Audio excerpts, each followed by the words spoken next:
Mr. Speaker, baseless and unacceptable. That is how the Indian government described the Prime Minister's bizarre theory that a convicted terrorist's presence on the trip was somehow the fault of agents working on behalf of the Indian government. Now, the Prime Minister's incompetence has severely damaged Canada's relations with the world's largest democracy and an emerging power in Asia. Will the Prime Minister finally do the right thing and produce some kind of proof of his conspiracy theory?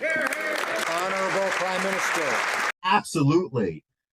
Canada should be on the gray list, if not the black list, because of what it's been allowing to happen with regard to Khalistani extremism. अब तुझे अगर इतनी अपनी नाक बचाने का शौक है, एक काम कर टिडमल, हमारे जो यहाँ पर स्टूडेंट्स जाते हैं पढ़ने के लिए, इनके वीजे भी बंद कर दो। तुम मत दो। जो लोग कनाडा जाना चाहते हैं भारत से, इनके वीजे तुम मत इशू करो। हिम्मत है? डॉक्टर साहब, एक बड़ी हैरानगी की बात है कि पिछले 7 दिन से पाकिस्तान के जो वजीर आजम और वजीर खारजा अमेरिका में है, लेकिन किसी अमेरिकी शख्सियत जो कि हुकूमत में उनसे मुलाकात नहीं हुई।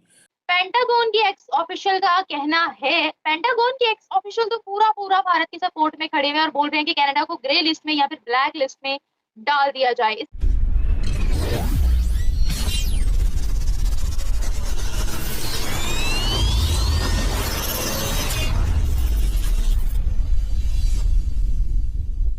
हेलो दोस्तों, welcome to my YouTube channel Apna Hindustan. दोस्तों, जस्टिन ट्रूडो ने अपने पार्लियामेंट में जो इंडिया के खिलाफ कहा था, उसने अभी तक इसका प्रूफ नहीं दिया है और इसी के खिलाफ अब कनाडा की अपोजिशन पार्टी है, वो पार्लियामेंट में जस्टिन ट्रूडो के खिलाफ हंगामा कर रही है और बोल रही कि जस्टिन ट्रूडो ने अपना पर्सनल ईगो सेटिस्फाई करने के लिए ये सब कार्रवाई इंडिया के खिलाफ की है, क्योंकि जस्टिन ट्रूडो ने अभी तक अपने पार्लियामेंट में कोई भी सबूत पेश नहीं किया है इंडिया के खिलाफ। और दोस्तों, अमेरिका के पेंटागन के अधिकारी ने यह कहा है कि कनाडा खालिस्तानी आतंकियों को सपोर्ट कर रहा है और कनाडा को ग्रे लिस्ट में डालना चाहिए। ये खुद पेंटागन के अधिकारी ने कहा है दोस्तों, जो कि अमेरिका का है। तो चलिए दोस्तों, मिलते हैं नेक्स्ट वीडियो में। जय हिंद। पूरी दुनिया में एक ही मसला चल रहा है कि खबर चल रही है कनाडा और भारत की। पेंटागन की एक्स ऑफिशियल का कहना है, पेंटागन की एक्स ऑफिशियल तो पूरा भारत के सपोर्ट में खड़े हुए और बोल रहे हैं कि कनाडा को ग्रे लिस्ट में या फिर ब्लैक लिस्ट में डाल दिया जाए। इसके अलावा एक और खबर थी, रिसेंटली मैं देखी थी बांग्लादेश के फॉरेन मिनिस्टर का इंटरव्यू, जिसमें वो कह रहे थे कि we are so proud of India और इंडिया इस तरह की इमेच्योर चीजें नहीं कर सकता है। क्या कहेंगे? सबसे पहले तो आपसे जानते हैं कि ग्रे लिस्ट और ब्लैक लिस्ट में डालना कनाडा को आपके मुताबिक क्या दुरुस्त है? जी बिल्कुल दुरुस्त है, लेकिन उससे पहले अगर मैं बता दूं कल क्या क्या हुआ। कल जो पन्नू है, निज्जर है और दूसरे जितने भी खालिस्तानी हैं ऑन रिकॉर्ड, उन सबके ओआईसी पीआईओ कार्ड्स कैंसिल कर दिए गए हैं और निज्जर और पन्नू की प्रॉपर्टीज को, जो इंडिया में प्रॉपर्टीज थी, उनको सीज कर दिया गया है और बाकी खालिस्तानियों की प्रॉपर्टीज पे भी एक्शन चल रहा है, उनको भी सीज कर दिया जाएगा। दूसरी जो चीज ये हुई है कि दुनिया अब कनाडा पे टूट पड़ी है, मतलब वो है दाव उल्टा चल गया। कनाडा को लगा दुनिया इंडिया पे टूटेगी, पर उल्टा हो गया, वो कनाडा पे टूट पड़ी है। तो अब ये हुआ कि जितने भी खालिस्तानियों ने वो पोस्टर लगाए थे मोस्ट वांटेड के डिप्लोमेट्स के, इंडियन डिप्लोमेट्स के, वो आज सुबह को खालिस्तानी खुद जाके वो पोस्टर उतार रहे हैं। कनाडा के अपोजिशन लीडर्स पार्लियामेंट में भी और मीडिया में उनकी उतार रहे हैं।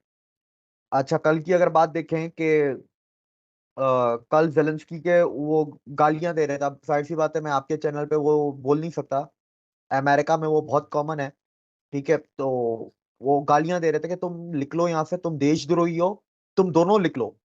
ट्रूडो को भी बोला, जेलेंस्की को भी बोला, ठीक है। अब ये चीजें होती हैं। उसके बाद जो अगला होता है कि माइकल रूबिन जो हैं आपके पेंटागन के एक्स ऑफिशियल और करंटली अमेरिकन इंस्टीट्यूट में जो हैं, वो उनके बहुत सारे बयान आते हैं डिटेल्ड में और फिर वो आखिर में बोलते हैं कि भाई इतने सारे टेररिस्ट हैं कनाडा, सिर्फ और सिर्फ के खालिस्तानियों को नहीं, कुछ अफ्रीकन टेररिस्ट भी हैं, कुछ दूसरे गैंगस्टर्स भी हैं जिन्होंने कनाडा में जाके रेफ्यूज ले ली, वहां पर असाइलम ले लिया, अब कनाडा उनको प्रोटेक्ट कर रहा है।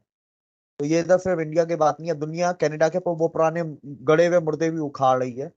और उसने तो सीधा बोल दिया कि वो माइकल रूबिन ने, ये क्या लगाया हुआ निज्जर प्लम्बर है, प्लम्बर है, प्लम्बर है। उसामा बिन लादेन भी तो इंजीनियर था, तो क्या माफ कर दें प्लम्बर और इंजीनियर? वो it doesn't matter what his profession और what his past skills was, what he was doing presently, उसकी बात करें। अच्छा, वो चीजें भी अब लोगों ने और इन्वेस्टिगेशन शुरू की, तो और भी चीजें निकल के आ गई। कनाडा ने खुद उसको नो फ्लाई लिस्ट में डाला हुआ था, निज्जर को, उसके बाद अगर हम इसके अंदर मजीद जाएं तो वो ये रिपोर्टें भी आई हैं कि कैनेडियन इंटेलिजेंस अथॉरिटीज जो एजेंसीज हैं वो निज्जर के साथ मिलकर काम कर रही थी, they were in continuous contact with him. तो ये अब एक और खुलासा हुआ है। आज सुबह को न्यूयॉर्क टाइम्स में जॉर्ज सोरोस के पेरोल पे एक ऑथर लिखता है कि अमेरिका है इसके पीछे। मतलब बेसिकली जो कनाडा ने ये हरकत की इसके पीछे अमेरिका है। तो वो न्यूयॉर्क टाइम्स पे मैं गया, ऑथर का नाम निकाला, ऑथर का नाम जब मैंने गूगल पे सर्च किया कि भाई वो ऑथर और कहाँ का एफिलेटेड है, तो वो भाई साहब कुछ थिंक टैंक में एफिलेटेड है जो थिंक टैंक जॉर्ज सोरोस चलाते हैं। तो अब ये है सारा पूरा गेम जो इंडिया के ऊपर, वो सारा गेम उनको उल्टा पड़ गया है। दोस्तों, आपको मालूम है कि कनाडा के साथ हमारा पूरा हमने सींग के साथ सींग फंसाए हुए हैं। ये जो जसविंदर सिंह टिडामल है, ट्रूडो, तो इसकी जैसे हमने पैंट उतारी है, जैसे इसे नंगा किया पूरी दुनिया में, इसे एक्सपोज करके रख दिया। देखिए, जब पहले भारत में आया था तब हमने क्या हालत करी इसकी, अब सबको मालूम है। 2 दिन इसका जहाज उड़ने नहीं दिया। खबर ये थी कि भाई ये शायद कोई ड्रग्स डूस का मामला था, कोई भी बात बाहर नहीं आई तो हम उसके बारे में बात नहीं कर सकते। लेकिन इसकी हालत हमने खराब करी है, ये हम सबको मालूम है। और ये अपनी नाक को बचाने के चक्कर में वापस जाकर इसने भारत की सरकार के ऊपर एलिगेशन लगा दिए। इसने सारी दुनिया में चक्कर लगाए। जो G7 के मेंबर्स हैं, जो ग्रुप 7 होता है, वहां पर हर एक कंट्री के पास जाकर इसने गुहार लगाई कि आप भारत को उल्टी सीधी बात बोलो। जापान तक ने बोल दिया we will not support Canada. अब ये क्या करेगा? हर जगह पे जाकर इसने अपना मुंह काला करवा लिया, बट कोई भी इसकी मदद करने को तैयार नहीं है। ये आपको लगता नहीं है कि ये कुछ पप्पू की तरह है? जैसे पप्पू है, सब जगह पे जाता है, अपना मुंह काला करवा के आता है, लेकिन शर्म नहीं आती। क्यों? शर्म उतार के इन्होंने फेंकी हुई है गंदी फैमिली ने। वही ट्रूडो का भी हाल है, अभी हर रोज गालियां खा रहा है। अपने देश में भी मैंने कितनी बार सोशल मीडिया पे देखा है, ये बाहर जाता है, लोग माँ बहन की को गालियां निकाल रहे होते हैं इसको कि तू घटिया आदमी है, तूने हमारा देश बेच दिया चाइनीज के हाथ में। लेकिन इससे फर्क नहीं पड़ता। क्यों? क्योंकि इन्होंने पैसे खाए होते हैं, इसलिए चुपचाप ये गालियां सुनते रहते हैं, कुर्सी नहीं छोड़ते। दोस्तों, हैरानी की बात और खुशी की बात यह है कि कई बार ऐसे होता था पहले कि भाई दूसरे कंट्रीज एडवाइजरी देती थी कि भारत में मत जाओ, यहाँ पर टेररिज्म है, यहाँ पर हिंदू मुसलमान का लफड़ा है, कभी मणिपुर का है, कभी कश्मीर का है, कभी कुछ है, कभी कुछ है। पहली बार है कि भारत की सरकार एडवाइजरी दे रही है अपने लोगों को, कनाडा मत जाओ, वहां आपकी जान को खतरा हो सकता है। आप कभी इमेजिन कर सकते थे भारत की यह स्ट्रेंथ कि भाई G7, G20 में हम है, G7 में नहीं है अभी, G7 की कंट्रीज को हम आंख दिखाएं कि भाई कर लो जो करना है, हमने जो करना था हमने कर दिया, जो हमारे नेशनल इंटरेस्ट में होगा हम वो करेंगे। यूक्रेन की वॉर देखी आपने, उसमें रशिया का हमने साथ दिया। सारी दुनिया ने हमें बोला कि आप रशिया का साथ मत दो, हमने नहीं सुनी, हम अपनी बात पे अड़े रहे।